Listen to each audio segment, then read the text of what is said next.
また雨だよ。せっかく過ごしやすい気候になってきたのに、休みに限って雨が降るんです。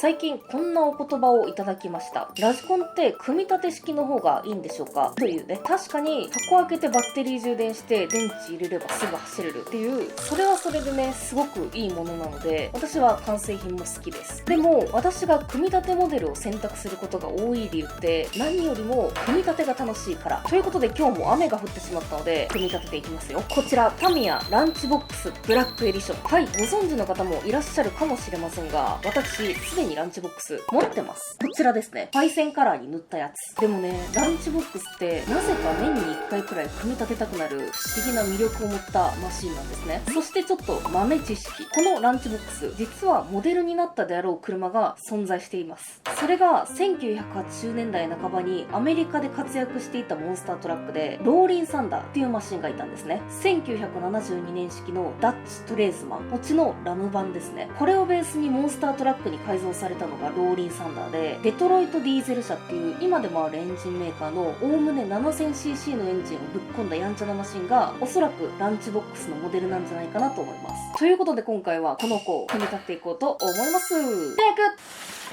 くパカーン出していこう。ランチボックスの箱って地味に重いよね。まず C パーツ、ボディのメッキパーツとかダンパーのシリンダー的な部分です。 D パーツ、細々したサスマウント的な部分とかモーターマウントとかですね。 A パーツ、サスアームと P パーツ、サーボセーバー。 E パーツ、窓。それからホイールとタイヤですね。でボディ、ちょっと開けようか。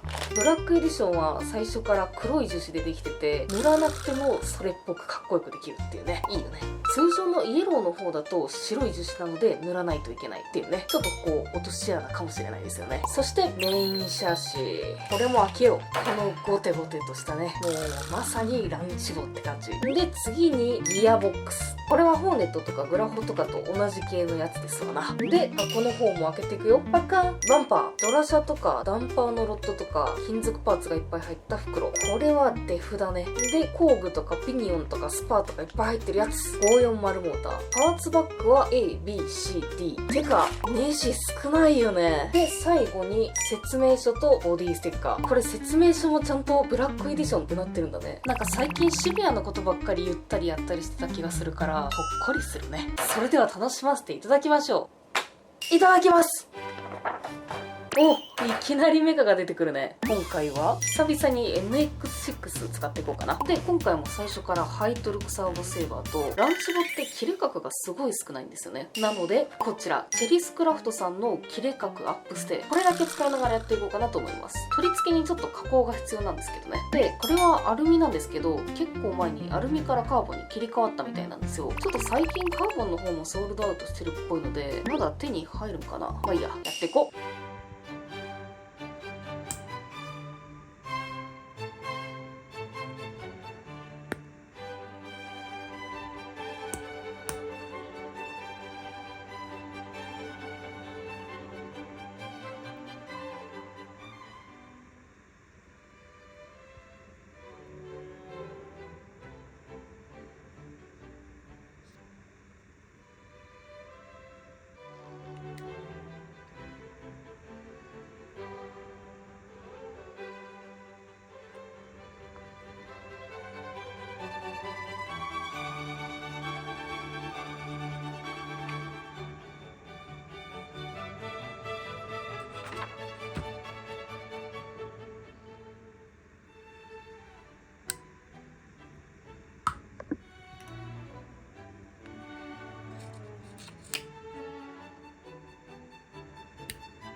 はい、ギアボックスがつきましたね。すんごくないこれ。バインバインよ。ここからバッテリーホルダーとフロント周りに入っていきます。で、このキットね、パーツバッグが A から D までありましたけど、組み立て順の A、B、C、D じゃなくて、パーツの番号。例えば BB だったらバック B、BC だったらバック C みたいな感じでパーツが分けてあるので、ちょっとそこはご注意いただきたい点ですね。ということで続きもやっていこう。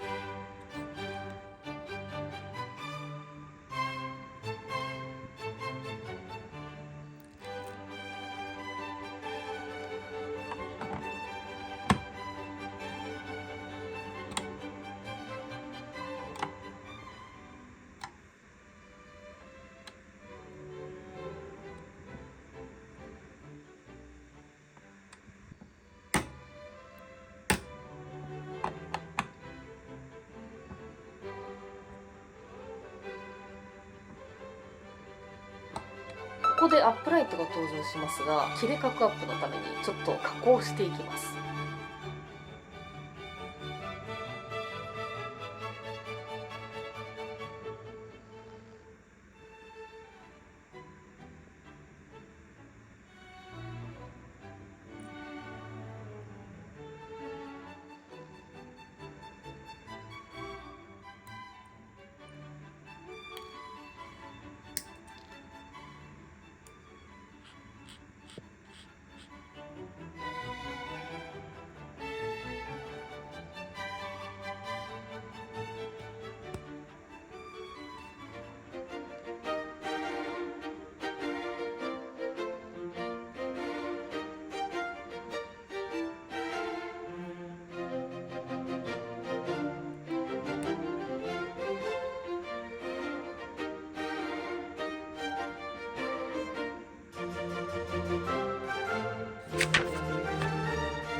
はい、できました。てかこれよげね。本当に全くならずにそのままでかっこいい。黒樹脂ボディ大変ありがてえね。でまあ基本的には通常モデルと違うところは色だけなので特殊な部分はないんですが、以前作ったパイセンカラーの方は組んですぐにイーグルのダンパーとアルミホイールをつけて少し車高を落としてるのでね、完全にノーマルっていうのは大変お久しゅうございましてですね、ノーマル独特のこのポジキャンがたまらんね。最大打角はね、社外パーツを使用したのでノーマルと比較してこれくらい切れるようになってますね。あとは今回使用したものでキットに付属してないものはベアリングをフルベアリングにしたのと、あとはデフ周りだけアンチウェアグリスを使いましたね。グリスに関しては試してみたくてアンチウェアを塗っただけなのでお気になさらず。でこれからラジコンを始めるよという最初の1台を選んでる方から、ランチボックスってビッグタイヤでパワフルそうなのになんでお安いんですかってご質問をいただいたりするんですけれども、なんででしょうね。私の思うところでは部品点数を少なくして樹脂パーツをメインにしてて、ギアボックスはグラスホッパーとかホーネット系と共通だからかな。実際に作りもシンプルな 2WD なんですけど、走らせるとすごく丈夫でぴょっこぴょこ跳ねて面白いんですよね。組み立て工程も少ないので組み立てが苦手な方でも作りやすい、初めての1台としてもとっつきやすくて価格的にも選びやすいいいマシンじゃないかなと思いますね。ちなみにギアが1個余るんですけど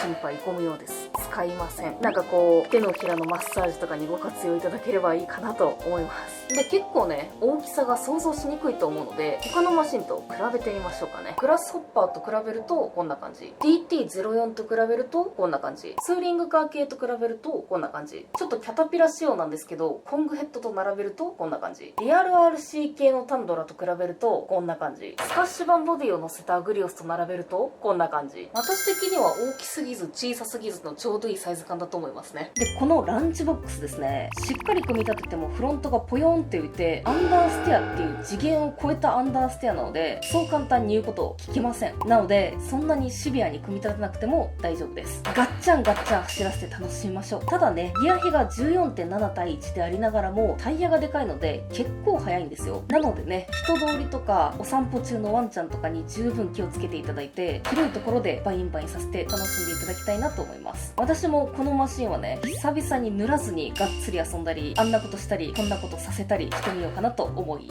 ます。以上です。終わりー。